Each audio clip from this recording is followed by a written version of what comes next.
Hi students, welcome to SV Technology. Last క్లాస్లో మనం JavaScript introduction చూసాము.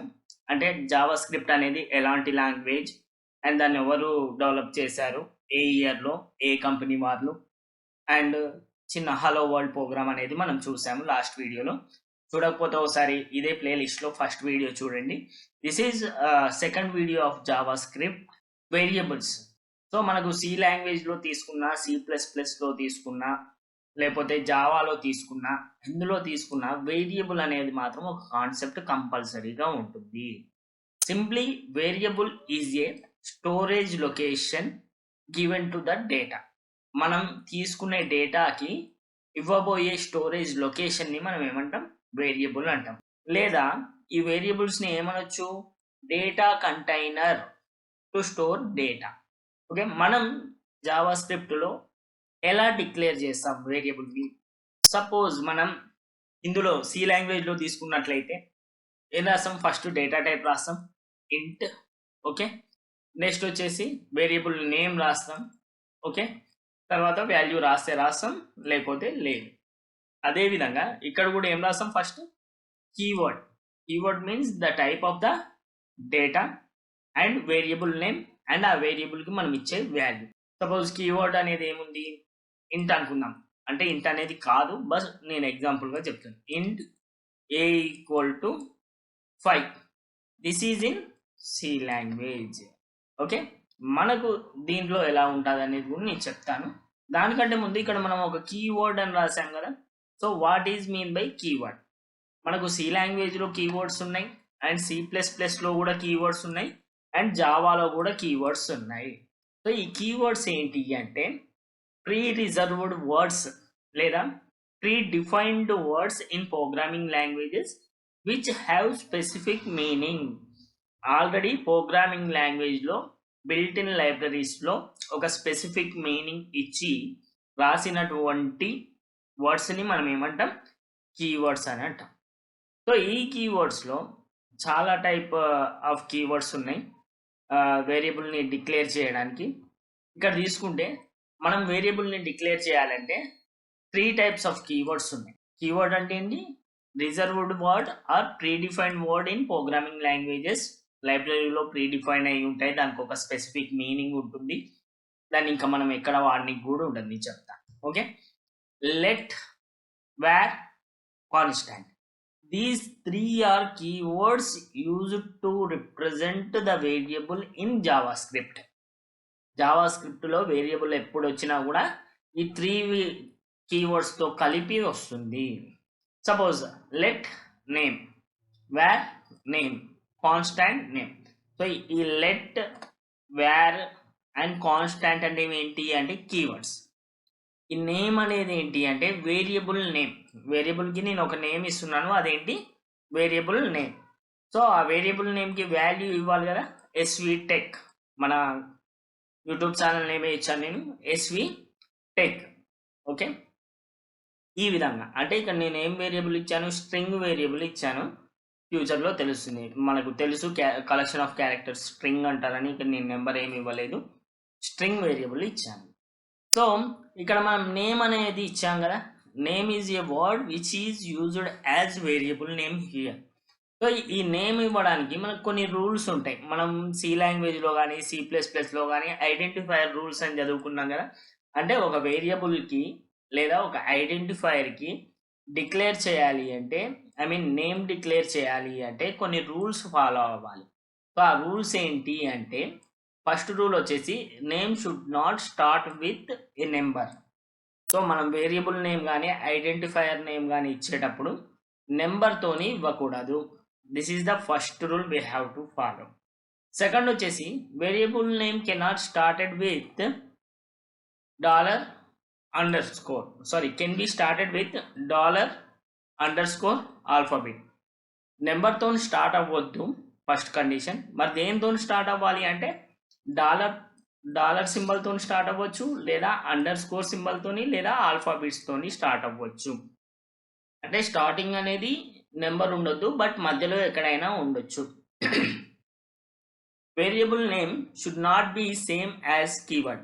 మనం సి లాంగ్వేజ్లో కూడా మనం ఇదే కండిషన్ చెప్పుకుంటాం. Variable name should not be as keyword. So మన సి లాంగ్వేజ్లో 32 కీవర్డ్స్ ఉంటాయి. ఈ 32 కీవర్డ్స్లో ఏది కూడా మనం వేరియబుల్ నేమ్గా వాడద్దు. Same like that in JavaScript also we can not use keyword as variable name. Next, variable name should not be same as other variable names. Already ఒకే స్క్రిప్ట్లో యూజ్ చేసిన వేరియబుల్ని ఇంకో స్క్రిప్ట్లో మనం యూజ్ చేయడానికి రాదు. Variable name can B alpha numerical. అంటే మనం స్టార్టింగ్లో నెంబర్ ఉండొద్దు అని చెప్పుకున్నాము, కానీ తర్వాత నెంబర్ ఉండొచ్చు. సపోజ్ నేమ్ అనేది వేరియబుల్ 1 పెట్టుకోవచ్చు, దానికి ఏజ్ 5. ఇట్లా నెంబర్ అనేది మొదట్లో ఉండొద్దు, but we can use alpha numerical, రెండు కలిపి యూజ్ చేయొచ్చు స్టార్టింగ్లో ఉండకుండా. Variable name should not have spaces. ఇక్కడ నేమ్కి 1కి స్పేస్ అనేది ఇవ్వద్దు. Spaces are not accepted by the variable. Next, variable name can be camel case. Sorry can be camel case అంటే క్యాపిటల్ లెటర్స్ కూడా ఉండొచ్చు. స్మాల్ లెటర్సే ఉండాలని రూల్ ఏం లేదు. We can give capital letters also as variable name.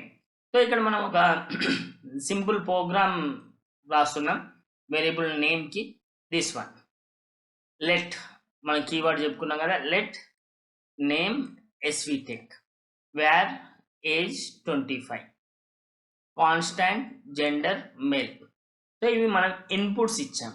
Okay, ఏమి ఇచ్చాం? Name ఎస్విటెక్ అని ఇచ్చాం, ఏజ్ 25 అని ఇచ్చాం, జెండర్ మేల్ అని ఇచ్చాం.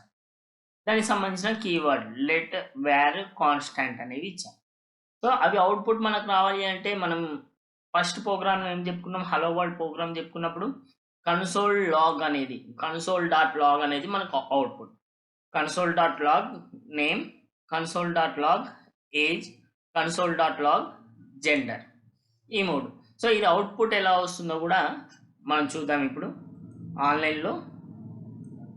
I will go to google.com JavaScript compiler. This time I am taking JavaScript compiler. console.welcome programs అని ఉంది కదా. సపోజ్ నేను ఫస్ట్ హలో వరల్డ్ ప్రోగ్రామ్ చూపిస్తాను ఇందులో. console.mahesh. Okay, this is Mahesh, run. So Mahesh అని వచ్చింది చూడండి. So like this we can show output. So మనకి ఇప్పుడు ఏంటి? Let name equal to Mahesh, next where age equal to 25, next constant gender equal to male. Okay, so వీటికి output ఏంటి? Console. Suppose మనం ఇక్కడనే రన్ చేసి చూద్దాము. రన్ చేసి చూస్తే ఏం రావట్లేదు, ఎందుకంటే మనం అవుట్పుట్కి సంబంధించిన స్టేట్మెంట్ ఏమీ రాయలేదు. సో అవుట్పుట్ సంబంధించిన స్టేట్మెంట్ ఏంటి? console.log name. ఓకే, సపోజ్ ఇప్పుడు నేమ్ ఒకటే ఇచ్చాను నేను. సో ఒకసారి రన్ చేసి చూద్దాం. సో మహేష్ అని వచ్చింది చూడండి. console.name అవుట్పుట్ మహేష్ తీసుకుంది. console.log age. ఓకే, ఇలా console.age 25, console.log.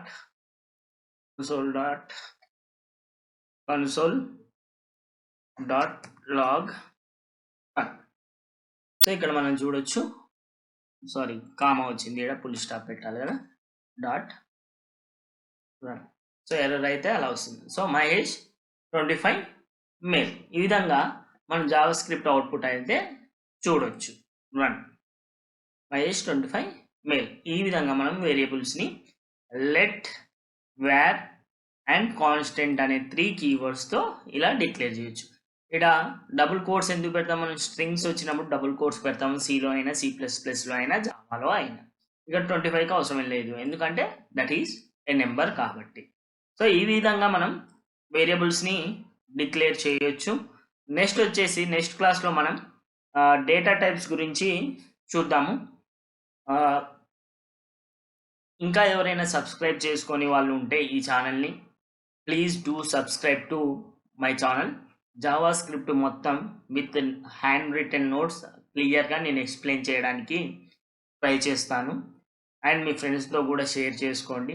అండ్ ఈ నోట్స్కి సంబంధించిన పీడిఎఫ్ ఫైల్ మీకు కావాలి అంటే you can WhatsApp me on this number 7207030340.